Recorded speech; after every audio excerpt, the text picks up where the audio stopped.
જરા વિચારો, તમારી કંપનીમાં એક એવો કર્મચારી છે જે એકદમ સ્ટાર પરફોર્મર છે, ખૂબ જ કુશળ, સમયસર કામ પૂરું કરે અને ટીમ માટે ખરેખર એકદમ મહત્વનો. પણ જો એવું જાણવા મળે કે એ વ્યક્તિ અસલમાં છે જ નહીં, તો શું થાય? સિક્યુરિટી કન્સલ્ટન્ટ રોજર ગ્રાઇમ્સનું આ વાક્ય ખરેખર ચોંકાવનારું છે, નહીં? મતલબ કે આ ફેન્ટમ કર્મચારીઓ એટલું જોરદાર કામ કરે છે કે કંપનીઓને પણ એમને કાઢવાનો અફસોસ થાય છે. આના પરથી જ ખબર પડે છે કે આ કોઈ નાનું સૂનું કૌભાંડ નથી. આ કોઈ ફિલ્મી વાર્તા નથી, પણ આજે સેંકડો કંપનીઓ માટે આ એક કડવી હકીકત બની ગઈ છે. તો ચાલો આ રહસ્યમય ફેન્ટમ કર્મચારીની દુનિયામાં થોડા ઊંડા ઉતરીએ અને સમજીએ કે આ બધું છે શું.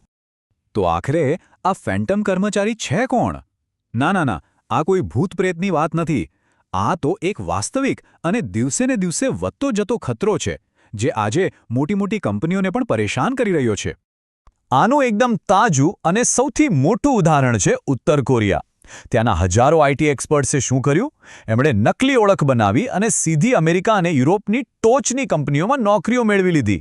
અને સાંભળજો, તેઓ કોઈ સાધારણ કર્મચારીઓ નહોતા, એકદમ બેસ્ટ હતા. ઇન્ટરવ્યૂ પાસ કરવા માટે તો એમણે ડીપફેક ટેકનોલોજી, VPN, બનાવટી ડોક્યુમેન્ટ્સ બધું જ વાપર્યું. પણ એમનો અસલી મકસદ શું હતો? પૈસા કમાઈને ઉત્તર કોરિયાના ન્યુક્લિયર વેપન પ્રોગ્રામ માટે ફંડ ભેગું કરવું. અને રકમ કેટલી? દર વર્ષે $100 મિલિયન પણ વધારે. પણ સવાલ એ છે કે આટલા મોટા સ્કેલ પર આવું કરવું શક્ય કઈ રીતે બન્યું? મનમાં આ જ સવાલ આવે, બરાબર ને? કે ભાઈ આટલા મોટા પાયે આવું કઈ રીતે થઈ શકે? જુઓ, આ કોઈ એકાદ બે કેસની વાત નથી. આ તો એક આખું પ્લાનિંગ સાથેનું ષડયંત્ર છે. અને આ ષડયંત્રનું સૌથી મોટું હથિયાર છે ટેકનોલોજી. આપણે હવે છેતરપિંડીના એક નવા જ યુગમાં આવી ગયા છીએ, જેને કહી શકાય ફ્રોડનું ઇન્ડસ્ટ્રીયલાઇઝેશન.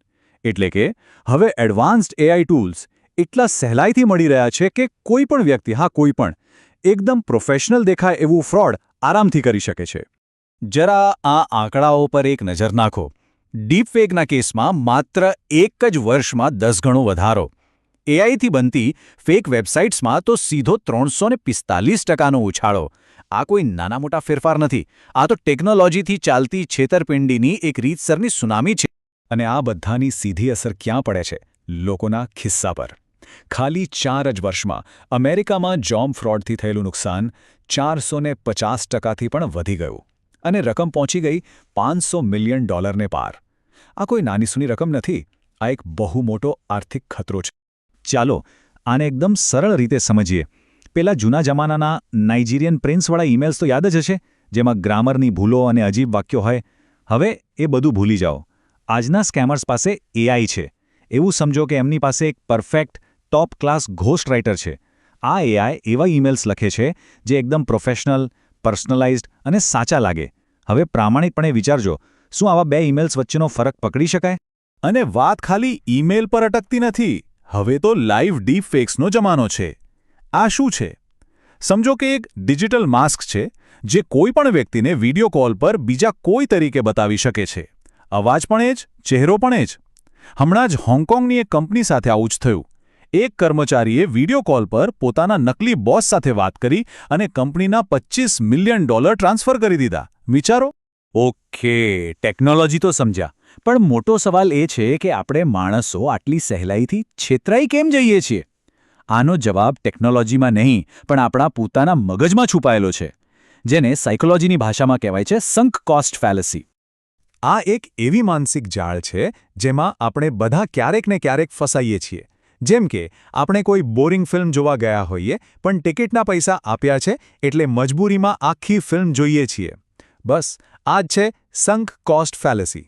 જ્યારે આપણે કોઈ વસ્તુમાં આપણો સમય, પૈસા કે લાગણીઓ લગાવી દઈએ છીએ, ત્યારે ભલે એ નિર્ણય ખોટો હોય, એને છોડવું બહુ અઘરું લાગે છે.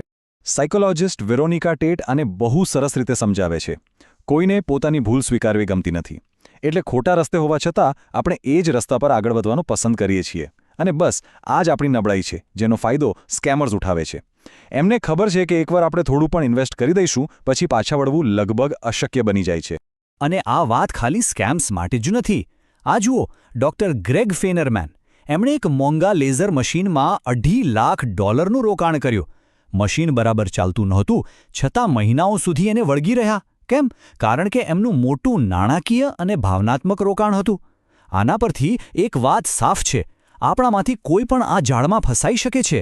આ વાત પૈસાની નથી, આપણા મગજની છે. તો ઠીક છે, આપણે સમસ્યા શું છે એ સમજ્યા અને એની પાછળનું સાયકોલોજી પણ સમજ્યા. હવે સૌથી મહત્વના સવાલ પર આવીએ, આ બધાથી બચવા માટે કરી શું શકાય? જો કોઈ શંકાસ્પદ જોબ ઓફર આવે તો બસ આ 3 સિમ્પલ સ્ટેપ્સ યાદ રાખવાના. નંબર 1, ઈમેલમાં આપેલી કોઈપણ લિંક કે ફોન નંબર પર ભરોસો કરવો નહીં, બિલકુલ નહીં. નંબર 2, સીધા ગૂગલ પર જાઓ અને કંપનીની ઓફિશિયલ વેબસાઇટ જાતે શોધો. અને નંબર 3, એ ઓફિશિયલ વેબસાઇટ પર જે કરિયર પેજ કે ફોન નંબર આપેલો હોય ત્યાંથી જ ઓફરને કન્ફર્મ કરો. આટલું કરવાથી 99% જોબ ફ્રોડથી બચી શકાય છે. અને હા, અમુક રેડ ફ્લેગ્સ એટલે કે ખતરાની નિશાનીઓ પર હંમેશા ધ્યાન આપવું.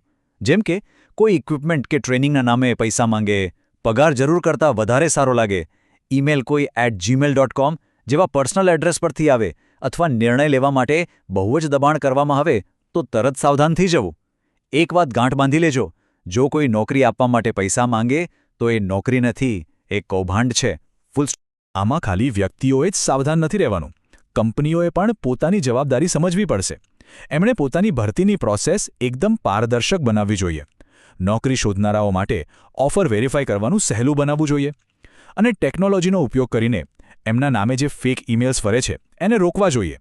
આ બધું કરવું એમની બ્રાન્ડ અને લોકોનો વિશ્વાસ જાળવી રાખવા માટે ખૂબ જ જરૂરી છે. તો આ બધી વાત આપણને એક બહુ મોટા અને ગંભીર સવાલ પર લાવીને ઊભી રાખે છે. એક એવી દુનિયામાં જ્યાં નકલી અને અસલી વચ્ચેનો ફરક કરવો લગભગ નામુમકિન બની રહ્યો છે, ત્યાં ભરોસો કોના પર કરીશું? સાચું શું છે એ સાબિત કઈ રીતે કરીશું? આ સવાલ ખાલી જોબ સ્કેમ્સ પૂરતો નથી, આ તો આપણા આખા ડિજિટલ ભવિષ્યનો સૌથી મોટો પડકાર છે.